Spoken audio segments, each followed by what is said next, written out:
Welcome to Spoken Reviews, home of the Spoken Reviews. Today, guys, we have a quick review of the Roku 2.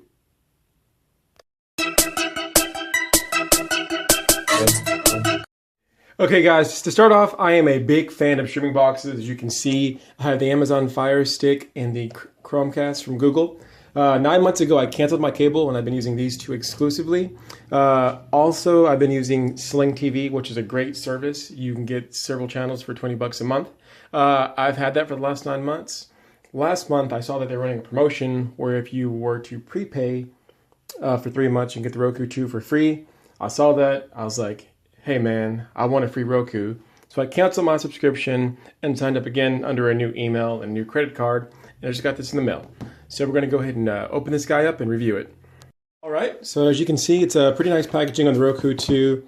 Pretty nice, solid design. They've been doing Roku for several years, so pretty good, and they're really good. So this is my first time opening it up, so you guys get to share the full experience with me. If I can get it open. Okay, here we go. Okay, so it's all open. First things first, we have little instructions. Who needs that? Here's the remote. It's actually bigger than I thought it'd be, but pretty nice, solid, feels a good quality. You get some lovely batteries, and here is the device itself.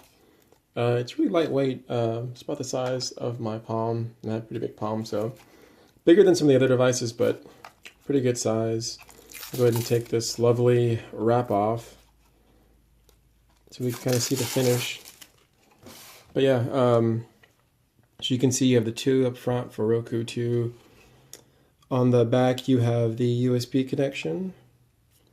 Here's the power. Here's you can plug in the Ethernet if you don't want to use the Wi-Fi. Here's the HDMI port.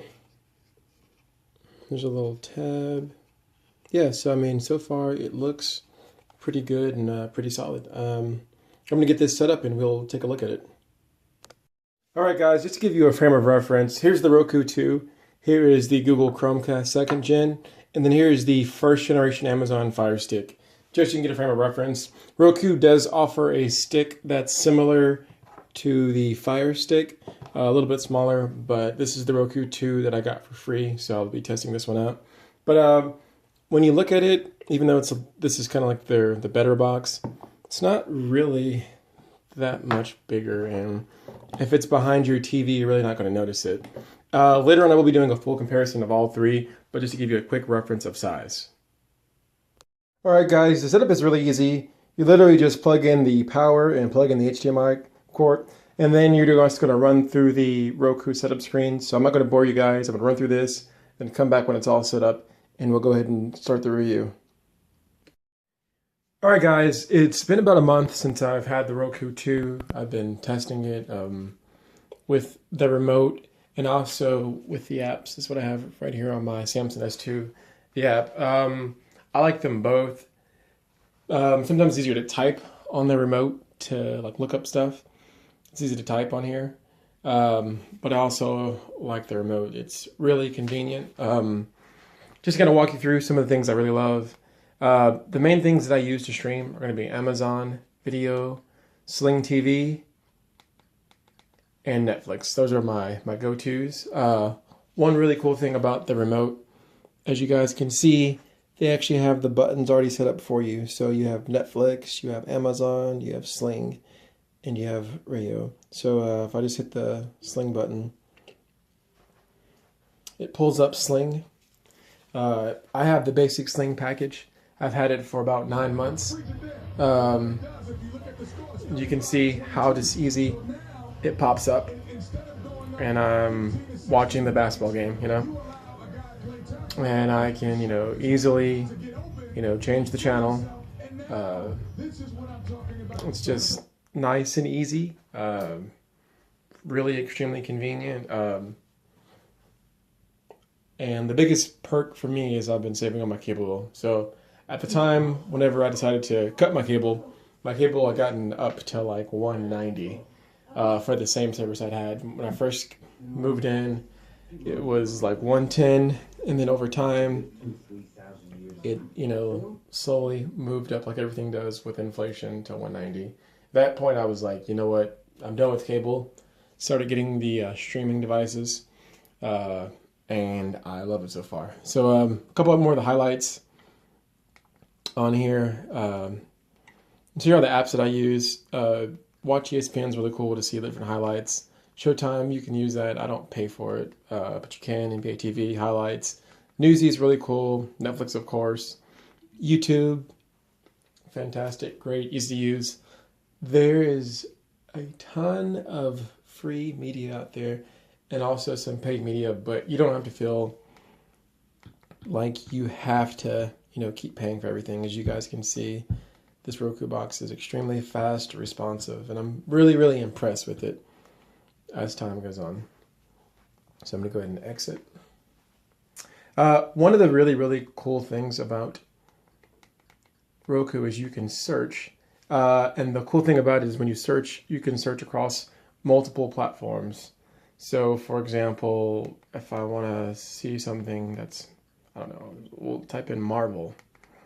For all the nerds out there like myself, we'll type in Marvel, and what it'll do is it will search all the platforms, so you know what's out there. So since I have multiple services, so for example, here are all the different Marvel hits. So let's see, Marvel, the Avengers, Marvel Shield. Let's look at the Avengers, right? So we'll click this, and here you can see here's everywhere that's available. So I can rent it from Vudu for $2.99, Amazon Prime $2.99, Vidingo. So you can see all these multiple platforms. But if this movie was available on something that was already paid for, like Sling TV or Netflix or Amazon Prime, what it would do is it would just show me that. So instead of people paying for stuff they already have, you can simply see what's going on. So like here's season 3. You can see all the episodes. Knock it out. If you already have Hulu, hey, no need to pay for it. It's already on Hulu. It just lets you seamlessly look at all the multiple platforms out there. And to me, that's one of the shortcomings. With the Google Chromecast, I love it, but you're literally just mirroring, so it's not that intelligent. With the Amazon, it's a little more intelligent, but again, not quite as advanced as the Roku. So, I mean, I'm going to do a review later on, but I'm definitely going to say that it's making it harder. I used to favor the Amazon stick. That was my favorite one, but things are kind of changing. Like here's Marvel's Daredevil. So you can see, oh, boom, all 13 episodes on Netflix. Season 1. Oh, look, multiple platforms. It's just extremely nice and convenient. I really do enjoy it. On the app, one thing that's really cool that I really do enjoy is the voice search. So I just tap here and say, Incredible Hulk.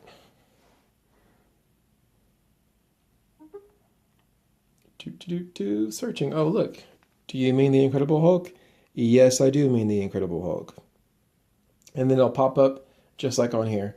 And you can use this on your phone too. So on an Android phone or an iPhone or a tablet, whatever you want, you can use it on here, which I do think is extremely convenient.